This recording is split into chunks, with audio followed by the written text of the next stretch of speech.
মাদবর সাহেব, হ্যাঁ ওই বিল্ডিংটা কয়তলা করছেন? ওই বিল্ডিংটা তো 16 তলার কাজ করছি।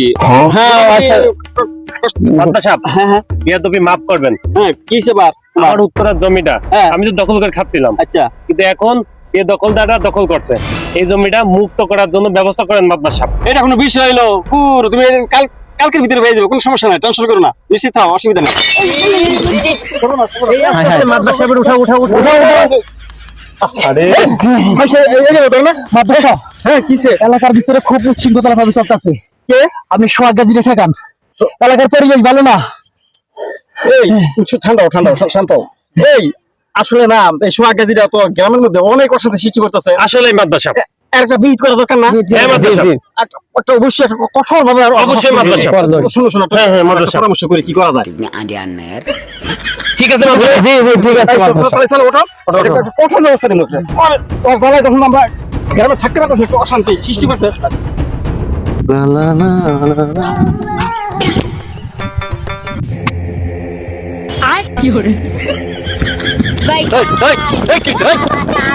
আশ্চর্য বিষয়, দৌড় দিল। কি এমন কাম করলাম আমাদের দৌড় দিল? পোলাটা দৌড় দিল হঠাৎ করে।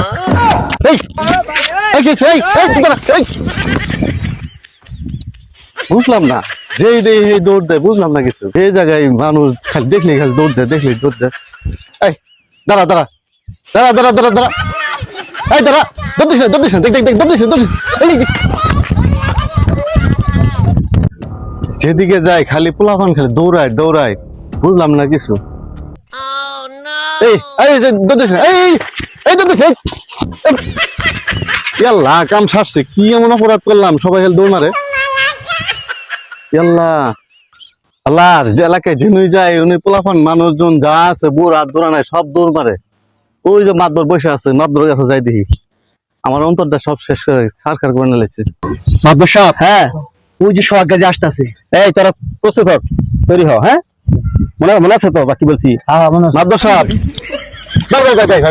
জুতা কেউ খুলে না, জুতা কেউ খুলে না, জুতা কেউ খুলে না ভাই, দৌড় দেন না, দৌড় দেন না ভাই, কিছু কথা আপনার আমাদের দৌড় দেন ভাই। ভাই ভাই ভাঙ্গিয়ে কেলিকে দৌড় দিই আমরা। হ্যাঁ সবাই আপনার দেখলে কেলিকে দৌড় দেয় জানেন? কে লাগে? আপনি একজন সুদখোর। হ্যাঁ সুদখোর দেখলে হ্যাঁ। আমরা সুদখোরকে ঘৃণা করি, সবাই যার যার সম্মান নিয়ে যা জমতে সাইড কেটে জায়গা।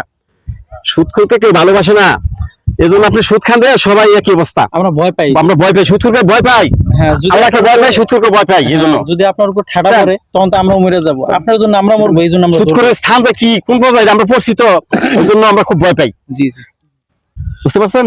এই দশা এই দশা মানে সুদ খাই দেখে আপনারা সবাই মানে ঘৃণা করে। হ্যাঁ, সবাই। গ্রামের সবাই জি জি ঘৃণা করে।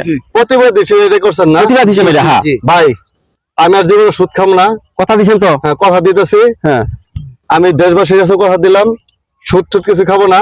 আর যারা সুদ খান তারা সুদ থেকে বিরত থাকবেন। আর আপনাদের কাছে কথা দিলাম, কোনোদিন সুদ খাবো না ভাই। আমার দেখে কেউ ভাই দৌড় পারেন না ভাই, এখন থেকে ক্ষমা করে দেন না ভাই। তুমি আর সুদ খাবে না। জি, জি, তাহলে কথা দিলেন তো, সুদ খাবে না। আচ্ছা যাক, আল্লাহ হেদায়েত করুক। আসেন আসেন ভাই, আসেন আমাদের দলে আসেন, অসুবিধা নেই, ইনশাআল্লাহ আল্লাহ রহমত করবো।